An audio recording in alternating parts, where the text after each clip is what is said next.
일단 가장 큰 거는 이제 일본 입장에서는 에너지 문제 있죠, 그죠? 석유 문제, 호르무즈 얘기를 어떻게 한일 같이 대응할 수 있을까? 이 부분 얘기할 거고. 그 다음에 히토리오 있잖아요. 히토리오 문제도 일본은 지금 상당히 이제 곤란하단 말이에요. 근데 일본하고 이제 한국하고 같이 어떻게 좀 보조를 맞출 수 있을까 얘기도 좀 할 것 같고. 왜냐? 한국도 언제든지 히토리오는 중국으로부터 제재를 당할 수 있는 입장이니까 북한 문제는 반드시 또 나오겠죠. 북한 미사일 발사들 하고 이런 부분들에 대해서 그거는 늘 나왔고, 그 다음에 뭐 납치자 문제, 북한 납치자 문제 그 얘기도 뭐 한국 정부가 좀 도와달라 뭐 그런 얘기도 나올 거고. 그리고 지금 다카이치 총리도 사실은 우익 중에 우익이라고 볼 수 있는데 한국에 대해서 하는 거 보면은 따뜻하게 하는 부분이 있잖아요. 자, 이게 뭘까? 왜 그럴까? 날씨가 많이 더워졌는데 최근에 일본에서 아주 이상한 일들이 벌어지고 있네요. 오늘 또 이런 얘기로 여러분들하고 한번 대화를 나눠보고 싶습니다. 그리고 뭐 제가 최근에 책을 하나 썼는데, 일본의 몰락이라는 책을 썼는데 그것도 한번 관심 가져주시고, 한일역전TV 최근에 또 제가 영상을 많이 올리고 있습니다. 찾아주셔서 구독과 좋아요 눌러주시면 제가 활발히 활동하는 데 있어서 큰 힘이 됩니다. 예. 지난 1월 이재명 대통령이 이제 나라현을 방문한 데 이어서 이번에는 다카이치 총리가 이재명의 고향인 이 경북 안동으로 온다고 합니다. 양국 정상이 상대국을 오가는 이른바 셔틀 외교가 진행될 예정이라고 하는데, 양국 간에는 좀 어떤 이야기들이 오가게 될까요? 일단 가장 큰 거는 이제 일본 입장에서는 에너지 문제 있죠, 그죠? 석유 문제, 호르무즈 얘기를 어떻게 한일 같이 대응할 수 있을까? 이 부분 얘기할 거고. 그럼 미국하고도 한미일 공조 차원에서도 얘기가 이제 오갈 거고. 트럼프가 그쪽 호르무즈 쪽으로 군대를 파견해달라. 일본 자위대, 해상자위대 파견해달라. 요구를 해왔단 말이에요. 근데 그거 지금 파견 안 하고 있잖아요. 이 부분을 어떻게 둘이 입 맞춰서 대항할 뭐 그런 얘기들 좀 할 수 있을 거고. 그 다음에 히토리오 있잖아요. 히토리오 문제도 일본은 지금 상당히 이제 곤란하단 말이에요. 근데 일본하고 이제 한국하고 같이 어떻게 좀 보조를 맞출 수 있을까 얘기도 좀 할 것 같고. 왜냐? 한국도 언제든지 히토리오는 중국으로부터 제재를 당할 수 있는 입장이니까 어떻게 공동으로 좀 전선을 펼 수 없을까 뭐 그런 얘기도 할 것 같고. 북한 문제는 반드시 또 나오겠죠. 북한 미사일 발사들 하고 이런 부분들에 대해서 그거는 늘 나왔고, 그 다음에 뭐 납치자 문제, 북한 납치자 문제 그 얘기도 뭐 한국 정부가 좀 도와달라 뭐 그런 얘기도 나올 거고. 그 다음에 이제 중요한 문제가 또 대만 문제. 대만 문제에 대해서는 일본 입장에서는 한미일 공조를 통해 가지고 대만을 어떻게 지키면서 그쪽에 이제 그 시레인이 있잖아요. 그게 중국이 만약에 거기 장악해버리면은 그 유통 구조가 상당히 어려워지잖아요. 그거는 일본이나 한국이나 다 마찬가지라 이렇게 보니까 공동의 관심사를 볼 수 있으니까 대만 문제를 어떻게 할 건가 이런 문제들도 좀 얘기할 것 같고, 꽤 이제 중요한 얘기들을 많이 할 수 있을 것 같은데, 그것도 그거지만 셔틀 외교라는 거는 가장 기본적인 거는 이제 양국의 우호 관계를 정진시키는 게 되게 중요하다는 거예요. 자주 순회가 보면서 서로 신뢰관계를 양성해 나가는 거. 그런 측면에서는 어떻게 보면은 뭐 그렇게 깊게 얘기는 안 들어가더라도 자주 봅시다. 그런 게 셔틀 외교란 말이에요.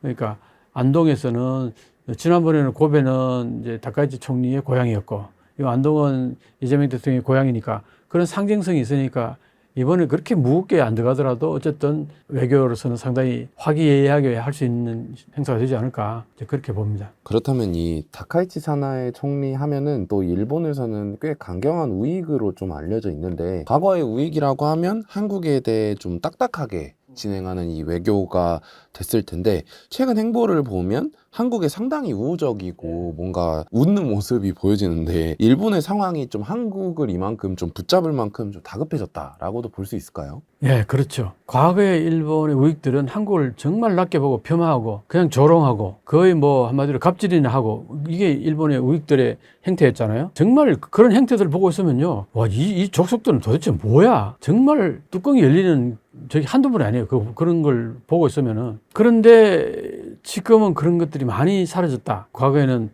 서점에 가면은 뭐 혐한 코너가 이렇게 있었고, 가보면 정말 책들이 20, 30권이 전부 혐한에 관한 책들이란 말이에요. 그런 코너가 딱 정해져 있고, 이런 것들은 도대체 이 나라는 도대체 뭐냐? 이래 싶었는데, 지금은 그런 게 일단 사라졌다 그래요. 그리고 지금 다카이치 총리도 사실은 우익 중에 우익이라고 볼 수 있는데, 한국에 대해서 하는 거 보면은 따뜻하게 하는 부분이 있잖아요. 자, 이게 뭘까? 왜 그럴까? 결국 일본이 뭘 추구하겠어요? 일본이 국익을 추구하지 않겠어요? 일본이 국익을 추구하려다 보니까 지금 중국하고는 완전히 사이가 안 좋아졌잖아요. 그런데 트럼프는 어때요? 트럼프는 지금 미중 정상회담 하려고 하는 사이에 지난번에 대만 문제에 있어서 일본 편을 들려고 하지 않았어요. 일본에서 뭐라고 그랬더니 트럼프 대통령이 중국보다도 동맹국들이 더 우리를 뺏겨 먹었다. 그렇게 표현했어요. 그 일본하고 한국을 오히려 더 비판했단 말이에요. 그런 입장이다 보니까 자, 다카이치 총리 입장에서는 일본 편이 어디 있느냐 이거야. 중국은 완전히 지금 대립 있고 중국하고 대립해가지고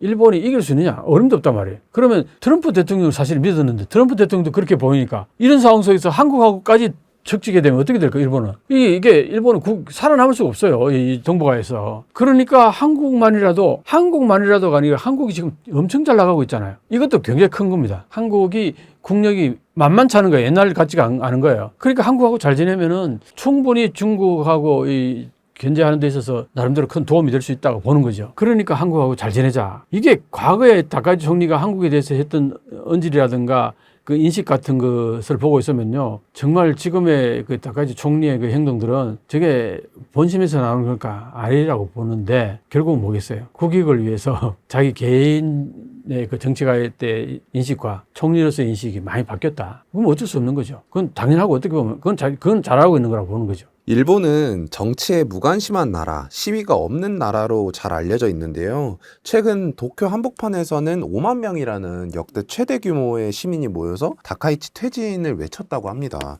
어떤 이유 때문일까요? 글쎄요, 그죠. 일본에서 이렇게 데모대가 5만 명, 어떤 또 뉴스에는 15만 명이라는 얘기까지 나옵니다. 이게 지금 대단한 얘기예요.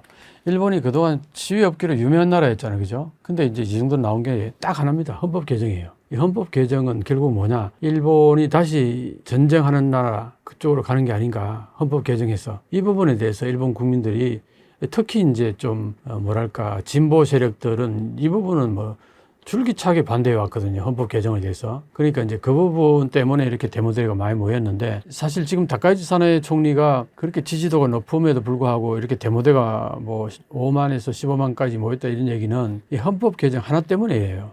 근데 일본에서는 이제 다른 어떤 것보다도 헌법 개정에 대해서는 굉장히 민감하게 반응합니다.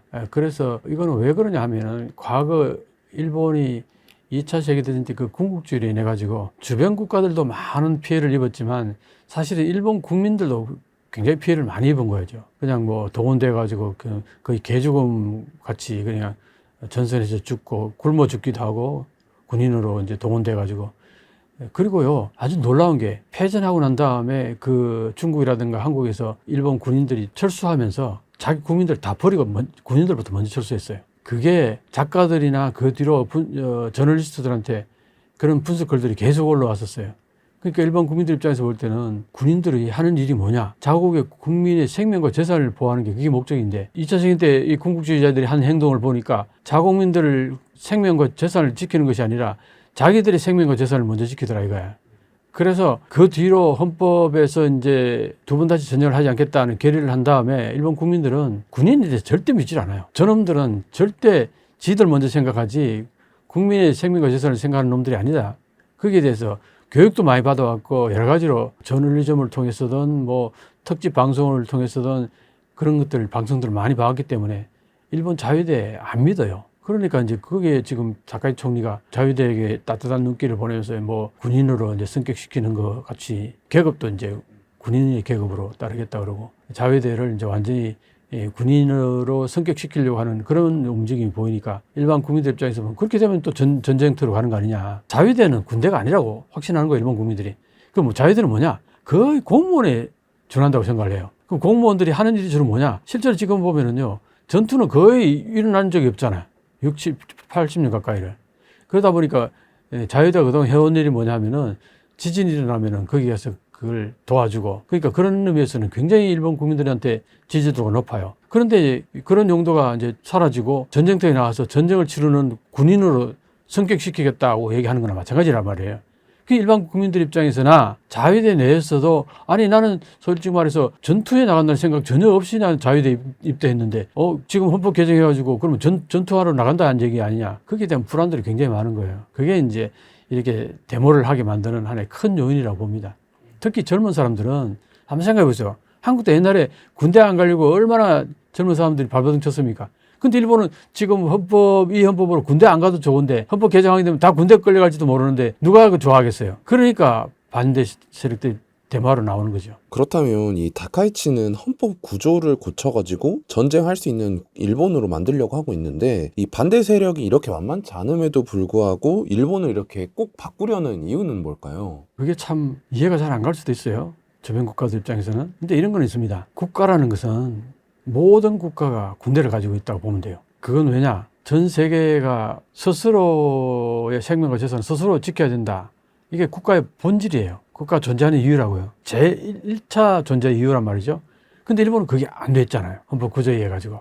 그럼 그걸 누구한테 맡기겠느냐? 거의 미국한테 맡기겠잖아요. 그럼 뭐 어떻게 되느냐? 미국한테 완전히 종속이 되는 거죠. 자국의 그 가장 중요한 부분을 타국에게 맡기니까 그 타국한테 휘둘리는 거예요. 하라는 대로 하고 뭐 거의 종노릇을 해야 될 정도로. 그러니까 일본은 전후에 거의 미국에 거의 뭐 끌려다니듯이 아니면 미국이 하라는 대로 거의 해왔단 말이에요.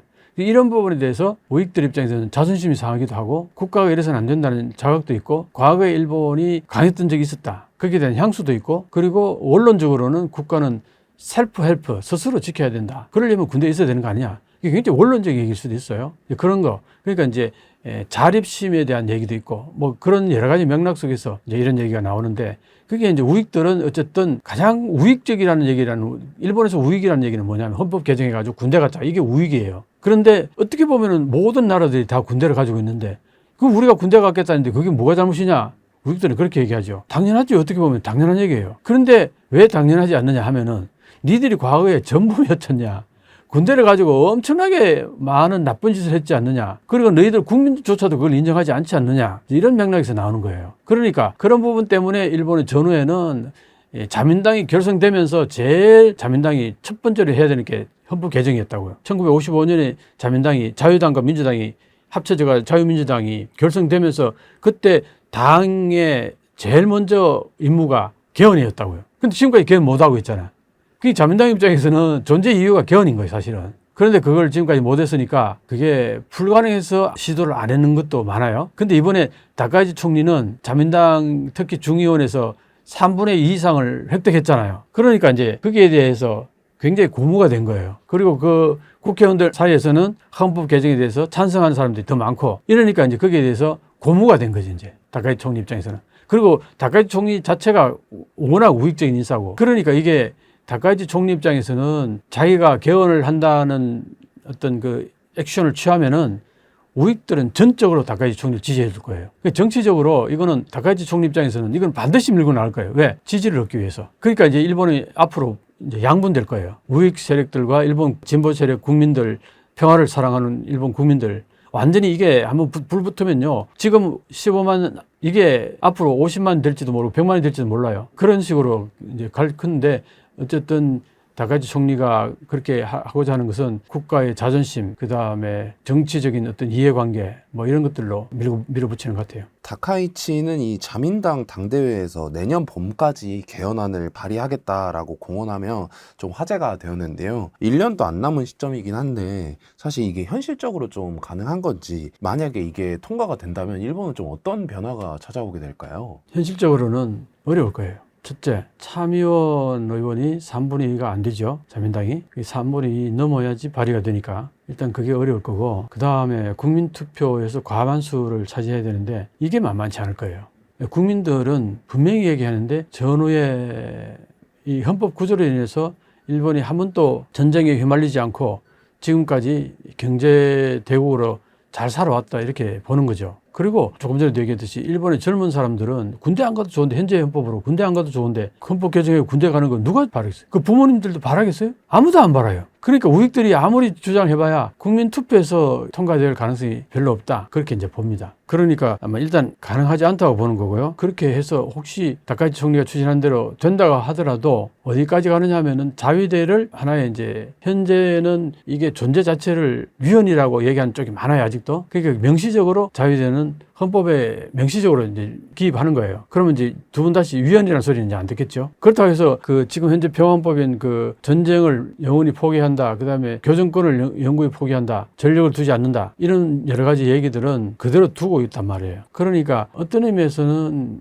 지금 현재 다카이치 총리가 하고자 하는 헌법 개정이 된다 하더라도 자물쇠가 걸려있던 것이 완벽하게 풀렸다고 보기는 어려워요. 그러니까 어떻게 보면은 일본은 2차 세계 때 너무나 악독한 짓을 많이 했어요. 군국주의자들이. 거기에 대해서 전 세계가 바라보는 시각도 그렇게 썩 좋지 않고 미국도 한번 보세요. 지금도 진주만 공격 그거 지금도 얘기하잖아요. 총리 앞에 앉혀놓고 그런 게 아직도 미국도 그런 생각을 갖고 있는데 우리는 어떠면 중국은 어떻겠어요? 그러니까 주변 국가들도 그런 데다가 러시아도 마찬가지일 거고 그런 데다가 일본 국민들도 마찬가지예요. 국민들도 정말 그것 때문에 가정이 뭐 엉망이 되고 전후에 초토화됐잖아요. 거기다가 원자폭탄까지 2방이나 맞고 그리고 그 원자폭탄 맞은 그 피해자들의 그 처참함을 그 사진이라 통해서 그 교육을 통해서 항상 교육이 쉬웠단 말이에요. 그 일반 국민들 입장에서는 전쟁이 얼마나 비참한가를 너무나 잘 알고 공부를 해왔었어요. 그러다 보니까 어떤 의미에서는 일본 국민들은 우리는 평화를 사랑합니다 하고 얘기하지만 그럼 평화를 사랑하려면은 이제 보통 이런 얘기를 해요. 전략가들은. 평화를 사랑한다면 전투 준비를 하라. 이게 보통 그 전략가들이 하는 얘기예요. 그건 억지력을 가져야 된다 이 얘기거든요. 그런데 일본의 평화주의자들은 그게 아니에요. 평화를 사랑하기 때문에 전력을 둘 수 없다. 그럼 전력을 안 두고 그럼 어떻게 할 거냐? 만약 쳐들어오면 두 손 딱 들고 조용히 질서정연하게 항복하는 게 낫다. 이런 얘기까지 과거에 했었어요. 자, 근데 여기서 한번 들어봐요. 이게 어떻게 들려요? 굉장히 이상하게 들리죠? 그런데 현실은 어땠냐 한번 보세요. 현실은 일본이 2차 세계대전 때 전 국민을 총동원령 내리고 막 어마어마하게 전투를 치르면서 그 피해를 많이 입고 해가지고 결국은 원자폭탄 2방 맞고 그 다음에 일어난 일이 뭐냐? 미군은 군정이 들어오는데 조용히 양팔 들고 조용히 항복했어요. 다 받아들였잖아요. 그 결과는 똑같은데 이거는 전투를 해가지고 나라를 지킨다고 해놓고 그 어마어마한 피해를 입혀놓고 정말 나라를 쑥대밭으로 만들어 놓고 결과론적으로는 두 손 딱 들고 항복했단 말이에요. 그러니까 그런 과정을 거치지 말고 그냥 조용히 항복하자 이 얘기가 오히려 설득력 있는 얘기 같이 들리는 거라는. 처음에 나도 이런 얘기를 썼던 글들을 보고 논문을 보고 이게 뭐 말이 되는 소리냐? 왜 우리는 지금 북한으로부터 침략을 받아서 그게 그때 그 당시에 군비도 없고 무기도 없고 너무나 형편없었기 때문에 군대가 없었기 때문에 그런 거 그만큼 당했다. 그래서 우리는 철두철미하게 지금 준비하고 그래서 지금 뭐 우리 저 군 장비 이런 것들이 엄청나게 발달되어 있잖아요. 그러니까 우리는 그 어떤 역사적인 어떤 그 경험에 의해 가지고 우리는 억지력을 확고하게 다진 거잖아요. 이게 정상적으로 가는 건데 일본에서는 그게 아니라 일본은 어떤 경험을 했냐면은 그렇게 싸웠는데 나를 지킨 게 아니라 두 손 두 발 다 들고 완벽하게 항복을 한 거예요. 그럴 바에는 그렇게 두들겨 맞고 그렇게 피해를 입고 그렇게 결국은 항복할 바에는 아예 싸우지 말고 조용히 질서정연하게 항복하자 이 얘기가 오히려 더 설득력 있는 얘기 아닌가 하는 생각이 들 정도로 일본에서는 평화교육이 정착했다 이런 얘기예요. 그 한국인들이 들으면 굉장히 이상하게 들리지만 일본인들 경험에 의하면 그게 상당히 설득력 있는 얘기로 들리는 거예요. 그러니까 지금도 일본의 진보 세력이라든가 헌법 개정을 반대하는 세력들은 오히려 그 얘기를 하는 경우들이 많아요. 전쟁에서 그래서 너희들 나라 지켰냐? 그렇게 총동원 내리고 온갖 동원 다 해가지고 너희들 나라 지켰냐? 그 당시에 못 지켰거든요. 그러니까 거짓말한다 이거죠. 그게 경험에서 나온 얘기예요. 역사 속에서 나온 얘기이기 때문에 일본이 지금 이게 평화를 지켜야겠다. 헌법 개정해가지고 군대를 만들어서 나라를 지킨다는 얘기는 새빨간 거짓말이다. 이 말이 전혀 허한 얘기는 아니라는 얘기죠. 역사적인 경험에 의해서. 그러니까 이게 재밌는 얘기입니다. 골드만삭스에서 2028년 삼성전자의 한 곳의 영업이익이 일본 상장사 상위 100곳을 합친 것보다 넘어설 거다라는 전망이 나왔다고 하는데요. 이는 정확히 어떤 이야기일까요? 최근에 삼성전자, SK하이닉스 이 반도체가 어마어마한 그 돈을 벌고 있잖아요. 이게 뭐 앞으로는 AI 시대다. 모든 게 AI하고 이제 앞으로 연결될 거예요. 그러면 거기에 AI라는 거는 엄청난 두뇌다 보니까 거기에 메모리가 어마어마하게 들어가야 되고 전기도 거기에 어마어마하게 소요될 거고 자 이런 부분들이 한국이 다 가지고 있어요. 반도체, SK하이닉스, HBM이 삼성도 마찬가지고 그 다음에 또 전기 뭐 이렇게 변압기라든가 전기 관련되는 이 제조업 같은 것도 한국이 다 가지고 있단 말이에요. 이게 앞으로 수요가 엄청날 거예요. 주식들 보면 알잖아요. 반도체도 뛰지만 전기 관련되는 주식도 팍팍팍 뛰고 있잖아요. 그러니까 이런 걸 보면은 이제 한국이 지금 주식이 작년에 2,500 했다가 뭐 지금 뭐 7,000 가까이 올라오는가. 전 세계에서 지금 이렇게 되는 경우가 없잖아. 그죠? 그러니까 한국이 지금 절정으로 가고 있는데 특히 삼성과 SK하이닉스가 순이익이 엄청나잖아요. 그러니까 이 삼성 하나만 해도 일본의 100대 기업 다 합친 수익보다도 높아질 날이 머지않았다. 지금 올해만 해도 거의 그 접근했다는 거잖아요. 자, 근데 여기 이제 기록을 한번 보면요. 삼성전자 2028년 연간 영업이익은 약 3,445억 달러, 494조 원이라고 얘기하는데 일본 정시 시가총액 상위 100개 기업, 도요타, 소니, 미쯔비시 뭐 이런 것들 포함해서 연간 영업이익이 합계가 42.3조. 이게 이제 약 391조 원. 이거 얼마입니까? 거의 100조 원을 넘어가잖아요. 2028년도 되면은. 그러면 2027 내년에 일본 100대 기업들을 능가할 가능성이 나는 있다고 봅니다. 올해만 해도 벌써 거의 근접했다 그러는데. 그러니까 삼성 하나만 그런데 이게 SK 하이닉스까지 합치면은 뭐 이미 벌써 넘었었잖아요. 그죠? 야, 이런 날이 오네요. 삼성 하나가 일본의 100대 기업을 능가하는 날이 모자랐다는 얘기가, 야, 이게 진짜 실감이 안 가는데, 근데 이번에 삼성 1사분기 실적만 해도 순이익이 57조 2천억, 토요타가요, 한 해에 2조 3천억 엔 정도인가, 한 3조 엔 정도 안 된다는 거예요. 그 30조 아니에요. 정확한 수치는 내가 하여튼 그 언저리예요. 그러니까 1분기 삼성의 수익률보다도 토요타 1년 수익이 적다는 얘기 아닙니까? 그러니까 이거는 뭐 어마어마한 얘기죠. 엄청난 얘기입니다. 그렇다면 이제 한국은 현재 반도체로 엄청난 호황인데요. 일본은 반도체 시장에서는 어느 정도 수준이라고 볼 수 있을까요? 일본의 반도체는 예를 들어서 파워 반도체라든가 이제 자동차에 들어가는 반도체라든가 이런 거는 이제 소소하게 일본에서 만들고 그렇게 하는데 가장 중요한 시스템 반도체는 거의 만드는 게 없죠. 그러니까 일본에서는 소재, 부품, 장비 이쪽 부분은 세계 어디에 내놔도 여전히 높게 평가받잖아요. 내가 일본을 이제 좀 이렇게 비판적으로 얘기하면요. 내 동료급 되는 사람들이 과거에 활동할 때, 경제 활동할 때 일본하고 활동하는 사람들이 굉장히 많아요. 그런 사람들이 예를 들어서 일본의 장비를 들여왔다든가 일본의 부품, 일본의 소재 이런 것들에 대해서는 그 신앙적인 마인드가 있어요. 절대 한국이 못 따라간다, 일본을. 사실이에요, 그게 사실. 현재 보면은. 그러니까 그 사람들 입장에서는 그게 일본을 바라보는 그 창이란 말이에요.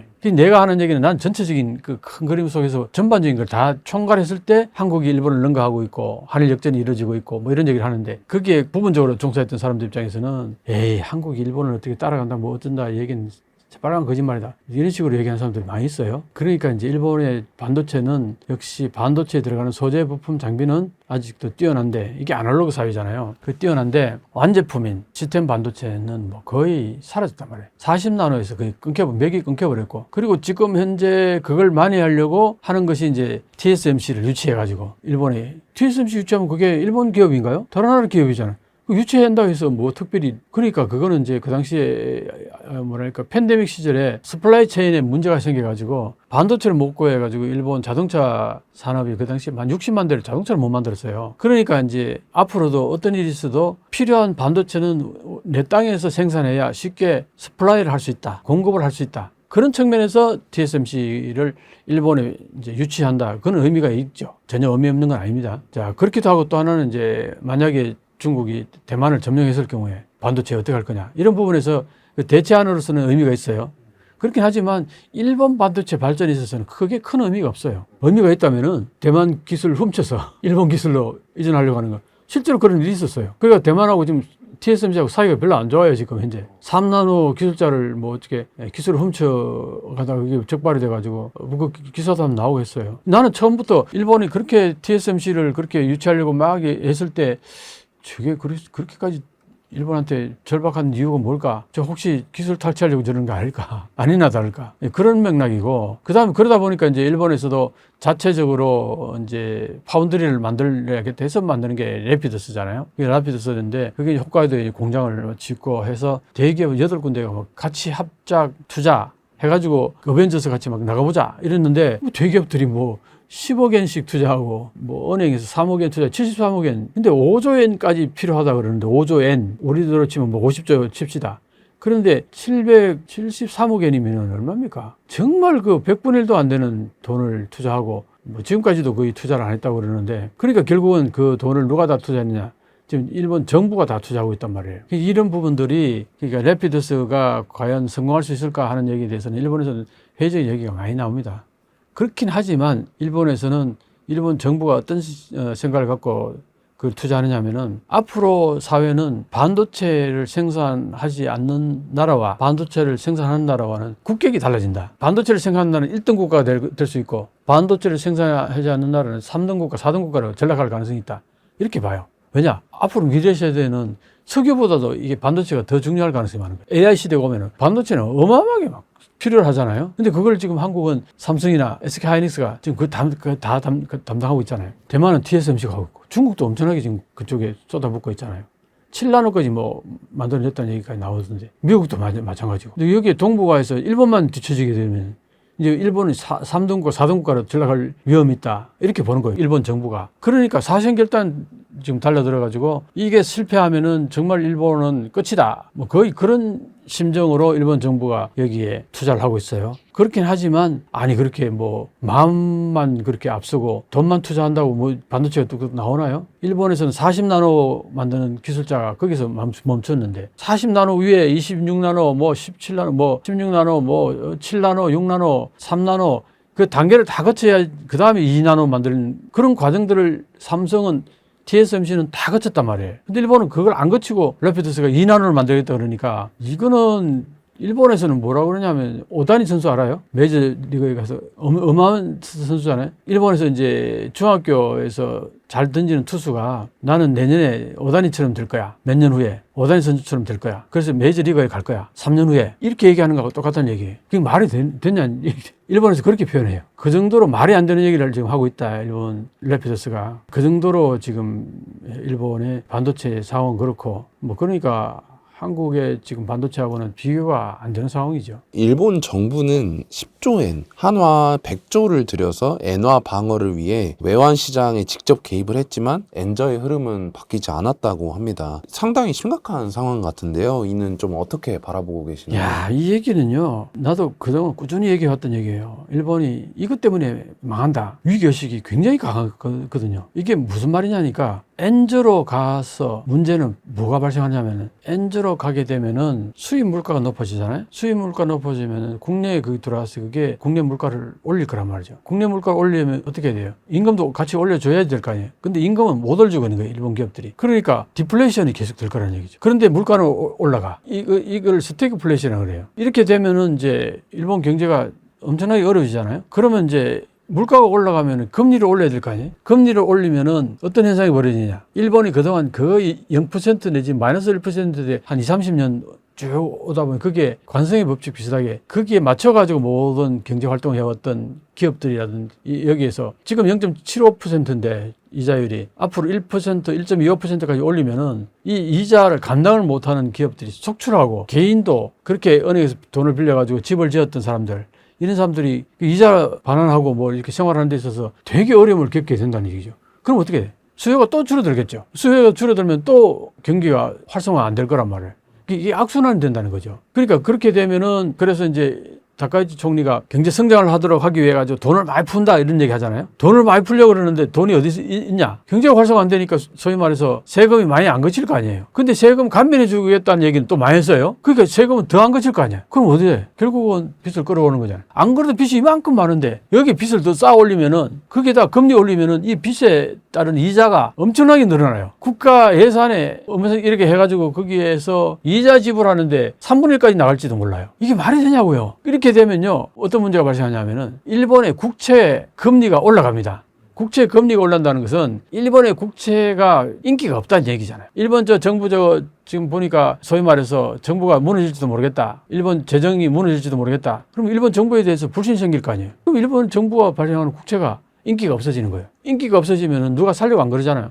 그러면 금리가 올라가요. 국채 금리가 올라가면 그동안 쌓였던 빚에 지불해야 될 돈이 어마어마하게 늘어나는 거예요. 이게 악순환이 된다는 거죠. 이게 한번 움직이기 시작해서 그쪽으로 가기 시작하면 걷잡을 수 없어진다는 겁니다. 이게 지금 일본에서는 가장 악몽이에요. 근데 지금 그 금리가, 국채 금리가 30년짜리 이제 국채 금리가 과거에는 1% 이하였는데 지금 1.7%까지 올라갔던가? 어마어마하게 올라갔어요. 이게 이제 4%까지 올라가잖아요. 그러면 이게 난리가 난다는 얘기죠. 그러니까 이게 슬금슬금 올라가고, 그 다음에 이제 엔저는 계속하고, 그래서 엔저가 이제 160엔 그러니까 일본 정부가 이번에 뭐 10조 투자해가지고 엔화를 샀다 그러잖아요. 달러로. 그러니까 이제 1달러당 155엔까지 좀 낮춰졌다가 오늘 봤더니 157.89인가 뭐 그래요. 다시 또 이제 160엔을 또 같이 닫고 있는 거예요. 며칠 됐다고. 이게 일본 정부가 그렇게 하는 브레이크가 잠깐은 어떤 효과를 낼지 몰라도 기본적인 메커니즘이 그게 이렇게 되어 있기 때문에 작동 안 할 거라는 얘기 다 하는 거예요, 시장이. 그러면 이제 해외에 가지고 있는 국채들은 순간에 다 팔 가능성이 많단 말이에요. 앞으로 계속 떨어질 가능성이 많으니까. 그렇게 되면은 이제 이게 문제가 발생하는 거죠. 이제 다만 그동안 일본은 그렇게 부채가 많아도 큰 문제가 없다고 계속 얘기했던 근거는 뭐냐면은 이 국채를 샀는 주체가 누구냐면은 대부분의 일본의 국내 기관들이거나 아니면 일본 국민들이 주로 사왔기 때문에 그게 이제 뭐 거의 한 80% 넘게 90%, 80에서 90% 정도 된다 보니까 일본 국민들은 그걸 한꺼번에 팔지를 않을 거란 말이에요. 해외 그 소유자들은 일본 저거 위험해 그러면 한꺼번에 다 팔아버리면 완전히 난리가 나는 거죠. 근데 그게 만약에 50% 60% 생각하면은 엄청나게 민감하게 반응했겠죠. 근데 그동안 일본이 정부가 그래도 느긋하게 반응했던 이유는 그 국채를 산 주체가 대부분 국내 일반 국민들이거나 기관들이 사왔단 말이에요. 은행들이거나. 그러니까 이 사람들이 쉽게 팔지 않을 거라는 전제하에 모든 일을 해왔단 말이에요. 근데 이게 어쨌든 여기 한 10% 정도 되는 해외 투자자들이 한꺼번에 팔아버리면 그 영향이 간다는 얘기죠. 그러면은 이게 큰 사단이 날 가능성이 많다. 그 얘기가 오래전부터 있어 왔는데 그런데 이런 상황 속에서 적극 재정을 한다는 거는 완전히 그거는 쥐약이다 이런 얘기를 했었어요. 근데 다카이치 총리가 그걸 주장을 했기 때문에 앞으로 이게 참 어려워질 거다. 강력한 일본을 만들겠다고 얘기하는데 이런 메커니즘을 알면은 절대 그런 얘기를 못 한다 이거예요. 그런데도 밀어붙이면은 이게 앞으로 반드시 어딘가에 한번 이제 그 사단이 날 거라는 얘기죠. 그래서 이게 일본이 지금 상당히 위험하다는 얘기를 하는 데서 그런 얘기들이 많이 나오고 있습니다. 최근 일본 도쿄에서는 아리랑을 떼창하는 일이 발생해서 화제가 됐다고 하는데요. 어떤 일 때문에 이렇게 아리랑을 부르게 된 걸까요? 뭐 이게 도쿄에서만 울려 퍼졌겠어요. 전 세계에서 지금 울려 퍼지고 있는 것 같은데 BTS가 이제 군대 갔다 오고 해서 이제 다 모여서 이제 완결체가 됐잖아요. 그래서 전 세계에 이제 공연을 시작했잖아요. 그런데 그동안에 이제 BTS가 가사가 영어가 많고 뭐 한국적인 요소가 좀 부족하지 않나 그런 얘기를 많이 들었다는 거예요. 그래서 이번에는 이제 아리랑을 가장 한국적인 것을 이제 안에 모토로 내걸고 출발했다 그래요. 그러니까 이제 어디 가나 이제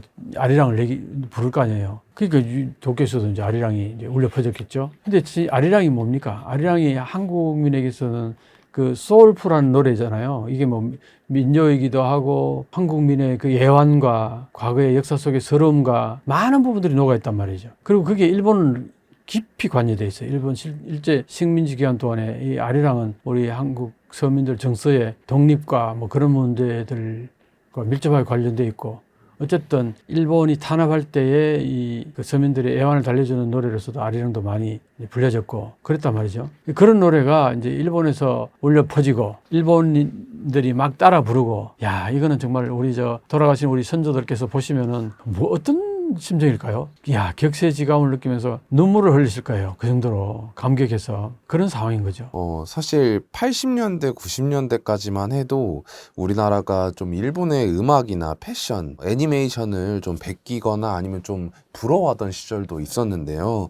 지금은 진짜 완전 정반대가 된 것 같습니다. 아시아 문화의 제국으로 좀 군림했던 일본이 우리나라에게 좀 문화를 이렇게 안방을 좀 내주게 된 이유는 뭐라고 생각하시나요? 글쎄, 그죠? 참 신기합니다. 나는 이제 그 과정들을 다 겪었잖아요. 우리가 성장하고 막 그 20대 때 활발하게 활동할 때는 일본 문화를 소비를 많이 했어요. 일본의 드라마 같은 것들도 몰래 비디오 같은 거 빌려와서 보기도 하고 노래 같은 것도 그렇고 그게 수입이 안 됐으니까 금지됐으니까 몰래 이제 굽는다 그러나 중국에 하는 뭐 그런 행태들이 좀 없지 않아 있었죠. 중국만큼 저렇게 노골적으로 하진 않았지만 그런 일들이 있었는데 그리고 내가 유학할 때에도요. 일본의 TV 막 보다가 한국 와서 TV를 보고 있으면은 이거 일본에서 하던 그 포맷이 한국이 베꼈네. 노골적으로. 야, 그때는 한국 TV 욕 많이 했죠. 야, 어떻게 베껴도 저렇게 베끼냐. 조금이라도 좀 창의적으로 좀 바꿔서 하지. 똑같이 하고 있냐. 그런 인식들을 많이 가졌어요. 그런 형태들을 많이 보였다고요. 근데 언제부턴가 버라이어티해지기 시작하더니 막 한국이 독창적이기 시작하더니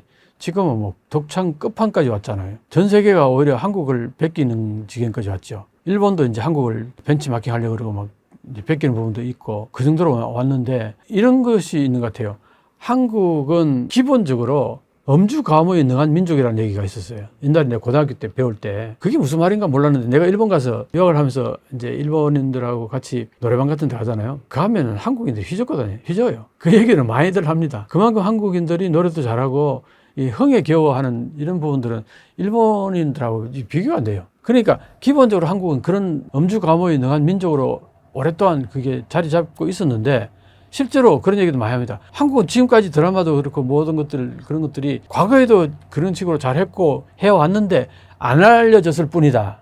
이런 얘기도 해요. 그런데 이제 지금은 이제 전 세계에 많이 알려지다 보니까 한국이 대단하다는 얘기인데 실제로 과거에 한국은 여러 가지 그 문화적인 측면에서 뭐 가무의 판소리라든가 깊이 있는 그 노래들 굉장히 많단 말이에요. 그런데 어쨌든 그렇게 이제 한국은 발전해 왔고 그리고 또 한국은 민주화되다 보니까 한국이 민주주의 국가가 되다 보니까 이 창작물에 대해서 간섭을 안 해요. 이게 가장 큽니다. 예를 들어서 문화진흥원 같은 데서 예산을 어느 정도 지원해주는 한이 있어도 그 창작물 내용에 대해서 간섭을 안 한다든가 자율성을 굉장히 높게 평가해 준다든가. 그런데 어때요? 주변 국가들 한번 보세요. 중국 철저히 검열하죠. 일본도 일본 그 자민당 정치 비판하는 드라마라는 거의 없어요. 예를 들면 이런 게 있어요. 고레이 감독이라는 아주 유명한 감독이 있어요. 한국에서도 아주 잘 알려진 감독인데 이 감독이 언어 가족이라는 영화로 프랑스에서 뭐 상을 받았나 그랬어요. 언어 가족이라는 말을 한국어로 치면 언어 가족인데 일본어로는 만비끼 가족이라고 그래요. 그 만비끼라는 거는 훔친다 이런 뜻이에요. 그 슈퍼마켓 같은 데 가서 훔치는 거예요. 그런 게 일본에서는 꽤 특집으로 이렇게 그런 것들 영상 찍어가지고 막 그걸 보여주고 그런 것들이 있는데 그거 취부잖아요. 그렇게 해서 먹고 살기 그렇게 못 사는 가족이 있다. 뭐 그런 얘기를 이제 어떻게 보면 폭로한 거잖아요. 까발린 거잖아요. 그거 있을 수 있는 얘기잖아요. 영화로 만들 수 있는 얘기잖아요. 자, 우리 어때요? 저기 뭡니까? 기생충 어때요? 우리가 그것도 빈부의 격차를 적나라하게 전 세계에 까발린 거잖아요. 자, 이 두 개를 딱 대비하면은 둘 다 상을 받았어요. 근데 한국은 이 기생충에 대해서 어느 국민이나 어느 정치권에서 그걸 창피하다고 여긴 사람이 아무도 없을 거예요. 상 받은 거에 대해서 오히려 자랑스럽게 생각하고 내용을 재밌게 봤다 그러고 굉장히 좋다 이런 반응이잖아요. 근데 일본에서는 이 만비끼 가족에 대해서 왜 일본의 치부를 전 세계에 까발리냐 이렇게 반응한 거예요. 일본 정치권에서. 그래서 그 당시 아베 총리 같은 경우는 축전도 안 보냈어요. 이게 바로 적나라하게 대비되는 왜 한국 문화는 흥하고 일본 문화는 정치하는가 이게 적나라한 대비라고 나는 봅니다. 그러니까 일본에서는 일본의 치부를 어떤 소절해가지고 뭘 만드는 걸 용납 못하는 세상인 거예요. 그래서 지금도 일본에 가보면요. 지금도 TV에서 니혼 스고이라는 그런 주제를 가지고 방송하는 게 많대. 니혼 스고이가 뭐냐? 일본 대단해. 자뻑하고 있는 거죠. 그게 어떤 분 얘기를 일본의 외무성에서 오래 근무하시다가 이제 퇴임하신 원로 분하고 내가 그때 한번 얘기를 해본 적이 있는데 왜 일본에 그런 방송들이 많냐 그랬더니 일본의 자신감 상실에서 나오는 거라는 거예요. 일본이 과거에 잘 나갈 때는 일본 쓰고 이런 방송이 거의 없었다는 거예요. 지금 그렇지 않으니까 그런 방송들이 나온다는 거죠. 그러니까 일본에서는 지금 현재 일본에 대해서 자신감도 많이 잃고 하다 보니까 일본의 치부라든가 이런 것들은 되도록이면 숨기려고 그러고 그 다음에 일본의 그 일본 같은 얘기들을 너무 많이 얘기하는 거예요. 그런 면에서 이제 일본은 문화가 발전하기가 어렵다. 거기에 비해서 한국은 모든 주제가 다 있잖아요. 한국은. 그걸 누가 제재를 하나요? 정부가 손질을 하나요? 거의 안 하잖아요. 그러니까 주제가 다양해질 수 있고 검열이 거의 없다 보니까 마음껏 상상력을 발휘해가지고 드라마를 만들 수 있다는 거예요. 그런 측면에서는 한국은 그게 민주화가 됐기 때문에 가능한 얘기거든요. 과거에 50 시절에는 검열이 심했어요. 그러니까 지금 한국이 민주화되다 보니까 모든 콘텐츠에 대해서 간섭을 하지 않는 거죠. 그러니까 다양성과 기발한 아이디어와 이런 것들이 전부 드라마라든가 그거는 가요에도 마찬가지예요. 옛날에 가요는 뭐 가사 뭐 조금 이상한 것만 있어도 그 검열해서 방송 못하게 하고 그러니까 전부 그 가사를 뭐 바꾸거나 뭐 이런 식의 그렇게 되면은 그게 예술성이 떨어지는 거단 말이에요. 근데 이제 일본은 아직도 그 소위 말해서 민주화가 자민당 일당 독재가 아직도 이어지고 있잖아요. 거기에 비해서 한국은 독재와 민주화 막 번갈아 가면서 지금 막 그 데모를 하면서 쟁취해온 그런 역사가 있는 거 한국은. 그런 것들이 전부 다 하나의 드라마 소재도 될 뿐만 아니라 그럼으로 인해서 어떤 콘텐츠 만드는 데서 굉장히 자유로워졌다는 거예요, 한국이. 거기에 비해서 주변 나라는 중국도 그렇고 검열이 심하고 일본도 그 구국기호 요무, 공기를 잃는다는 얘기 있어요. 그 분위기 파악한다는 얘기 있어요. 그게 뭐냐? 자체 검열을 한다는 거예요. 언론도 그러고 이제 소위 말해서 콘텐츠 만드는 쪽에서도 자체 검열을 하는 거예요. 이거 했다가는 검열을 당하겠지 아니면 뭐 싫어하겠지. 이런 게 있으니까. 그러니까 그게 한계가 있는 거죠. 그 고레이 감독의 언어 가족, 만비끼 가족, 이게 대표적으로 그걸 상징하는 얘기인 거예요. 어떻게 그걸 프랑스에서 유명한 상을 받았는데 그걸 일본의 치부를 까발렸다고 그걸 비판의 댓글들이 그렇게 많았다는 거예요. 일본에서. 이해가 할 수 없죠. 우리 기생충 그거 우리 치부 지하 반지하에서 사는 거 그 치부를 까발렸다고 거기 비판하는 댓글들이 있었나요? 나는 그런 거 들어본 적이 없는데 그 차이예요. 일본이 골드위크 기간에 11만 명이라는 인원이 이제 한국을 방문했다고 합니다. 지난해 같은 기간보다 40% 가까이가 증가한 수치라고 하는데요. 이렇게 폭발적으로 한국을 방문하게 된 이유는 뭘까요? 이 부분은 뭐 명확하게 얘기하면은 중국이 일본으로 가던 관광객들이 지금 중국과 일본 관계가 워낙 안 좋으니까 한국으로 물꼬를 튼 거 뭐 이거는 뭐 거의 누구나 다 인식하는 상황이고, 한국 입장에서는 굉장히 고무적이죠. 내가 오늘 어제 1박을 했잖아요. 호텔에서 관광객이 막 엄청나게 많아요. 외국인들. 호텔에 아침에 식사를 하는데 막 그 넓은데 버글버글해요.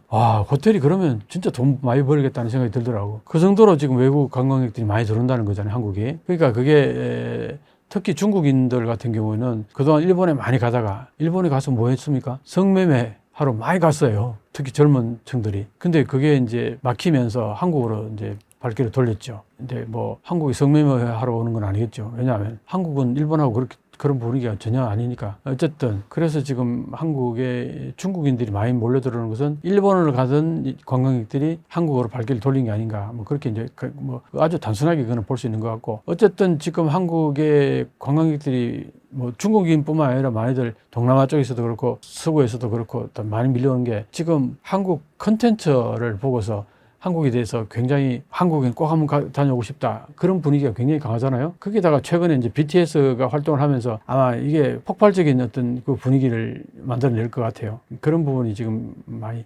관광객에게 영향을 미치는 게 아닌가 그렇게 생각합니다. 또한 일본은 현재 무슬림 인구가 42만 명을 넘어가게 되자 일본 전역에서 갈등이 일어나고 있다고 하는데요. 좀 현재 어떤 일들이 벌어지고 있을까요? 일본은 그 외국인들이 살기가 참 쉽지가 않아요. 왜냐하면은 일본은 섬나라라는 얘기가 있잖아요. 섬나라이기 때문에 약간 격리된 부분이 있어요. 그 동질섬 같은 개념이 굉장히 강합니다. 그걸 뭐라 그럴까, 일본 사회에서는 과거부터 그런 얘기들이 많이 있습니다. 튀는 걸 되게 싫어해요. 근데 일본 사람들끼리는 아까 내가 이제 구국교 요무, 공기를 잃는다, 그게 분위기 파악한다는 얘기잖아요. 그 일본 사회에서는 분위기 파악 못하는 사람이 제일 소위 말해 이지매를 당하는 거예요. 눈치 빠르게 대세에 따르는 거, 괜히 자기 나는 생각이 다르다고 손들거나 이런 게 거의 없어요, 일본 사람들이. 자, 그런데 외국인은 어떨까요? 외국인들이 일본의 깊은 어떤 내면에까지 읽으면서 동조를 하기가 쉽지 않겠죠. 그러면 이제 생각이 튀는 경우도 있고, 특히 이제 이슬람 문화 같은 경우는 어떻습니까? 오후 4시쯤 되면은 카페트 깔고 예배를 보는 그런 모습을 우리 많이 보잖아요. 그런 것들을 이제 지금 이슬람권에서 유입되어 온 인구가 40만까지 급속도로 늘어났다 그래요. 그 사람들이 예배 드리는 그 건물을 거기에 다 수용이 안 되잖아요. 근데 그게 50 몇 개 있다가 최근에 한 4, 5년 사이에 160 몇 개로 늘어났다고. 굉장히 많이 늘어났죠. 그만큼 무슬림 인구가 많이 늘어났다는 얘기고, 그럼에도 불구하고 실내에서 다 수용을 못하니까 실외에서 예배를 본단 말이에요. 그러면 그게 이제 일본에서는 아주 특이한 풍경일 거 아니에요. 근데 일본에서는 자기들하고 다른 어떤 특이한 행동들이 눈에 띄게 드러나는 걸 아주 싫어해요. 그게 대표적으로 나타나는 게, 중국인들이 최근에 일본에 와가지고 건물들을 많이 산다고요. 건물들을 통째로 사가지고요. 거기 중국인들을 소위 말하는 숙박 같이 렌탈을 많이 해준단 말이에요. 그럼 거기 전체 중국판이 되는 거예요. 그러면 중국 문화가 거기 들어오는 거예요. 그럼 중국 사람들이 밤에 나와가지고 막 이렇게 운동하고 하잖아요. 시끌벅적하다고요. 근데 일본에서는 그런 게 아예 없거든. 밤 되면 조용합니다, 거리가. 근데 중국인들 들어와서 시끌벅적하니까 그게 이제 말썽이 되는 거예요. 그게 마찬가지로 이슬람 문화권은 또 어떨까? 바로 이제 종교적인 그런 예식 자체가 일본하고 많이 다르단 말이에요. 거기에서 오는 이제 또 마찰 같은 게 이게 이제 일어나는 거죠. 그러니까 일본에서는 일본과 다름에 대해서 참 받아들이기 어려워하는데, 물론 뭐 일본에서도 일본이 선진민주주의 국가라고들 우리가 인식을 많이 하잖아요. 그러니까 다름을 인정해주고 인식해야 된다, 그렇게 또 진보적으로 생각하는 사람들도 많아요. 그래서 이제 그걸 수용하고자 하는 그런 마인드도 분명히 있지만, 전체적으로 볼 때 그게 굉장히 일본이 보수화되어 간다고 그랬잖아요. 보수화되어 간다는 것은 저펜 퍼스트라는 얘기를 많이 하거든요. 그러니까 일본다운 거, 여기에 먼저 우선권을 둔다는 거예요. 그러니까 일본답지 않은 것에 대한 배척, 이런 것들이 지금 굉장히, 외국인 배척이 굉장히 많이 일어나고 있다는 거예요. 그러니까 이 이슬람 문화권에서, 그럼 이슬람 문화권에서 왜 이렇게 인구가 많이 늘어나느냐? 그게 노동력 부족 때문인 거예요. 말레이시아, 인도네시아, 특히 인도네시아에서 그렇게 많이 들어왔는데, 인도네시아가 이슬람 문화권이잖아요.